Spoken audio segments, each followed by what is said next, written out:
ఇప్పుడు మేము శ్యామలా నగర్ ఒకటి, నెహ్రూ నగర్ ఒకటి, మన శారదా కాలనీ అనేటువంటి వాటిలో మేము ఆర్గ్యూబుల్ ప్రిఫర్ చేసాం. బట్ వాళ్ళు ఒప్పుకోవట్లేదని చెప్తున్నాను. మీరు ముందుగా ప్రీ ప్లాంట్ గా కార్పొరేషన్ ఇంజనీరింగ్ సెక్షన్ కానీ మిగతా అధికారులు కానీ ప్రీ ప్లాంట్ గా ప్రతి ఒక్క చోట కూడా మనం ఆరోగ్యం చేయాలంటే దానికి కావాల్సినటువంటి అంత ఇన్ఫ్రాస్ట్రక్చర్ సంబంధించినటువంటి యాక్టివిటీ ప్రీ ప్లాంట్ ఉండాలి. రైల్వేస్ వాళ్ళు ఒక యాక్టివిటీ తీసుకోవాలంటే 6 months బిఫోర్ ప్లాన్ లో ఉంటారు. వాళ్ళ కింద 6 months బిఫోర్ ప్లాన్ మన వాళ్ళ దగ్గర ఉండాలి.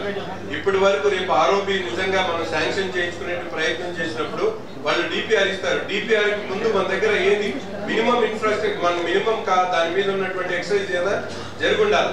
ఇప్పటి వరకు నాకు తెలిసి కార్పొరేషన్ అధికారుల దగ్గర ఆర్ఓబిలకు సంబంధించి ఎటువంటి ఎక్సర్సైజ్ జరగదు. ఈయన ఇచ్చినటువంటి ఆన్సర్ లో క్లియర్ గా అర్థమవుతుంది. అప్రాక్సిమేట్ వాల్యూస్ ఇచ్చారు, కానీ దానికి ఒక్క చోట మాత్రం కనిపిస్తా ఉంది 40 ఇళ్లు పోతాయని చెప్పి. మన కార్పొరేటర్ గారు అడిగినటువంటి క్వశ్చన్ కి 40 బిల్డింగ్స్ వరకు పోతాయని చెప్పి ఒక అవగాహన ఇచ్చారు.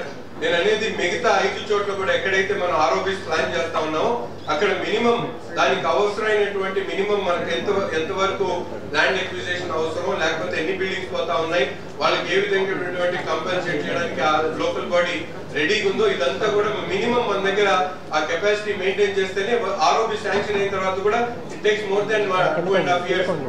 ఒకసారి శాంక్షన్ అయిన తర్వాత కూడా ఈ ప్రొక్యూర్మెంట్ కానీ ఎంక్రోచ్మెంట్స్ ఉన్నాయి క్లీన్ చేసుకోవడం కానీ మరి చాలా ప్రాసెస్ ఉంటుంది. కాబట్టి దాని మీద ఒక సబ్ హౌస్ పై మీరు ఏర్పాటు చేసుకోవాలి.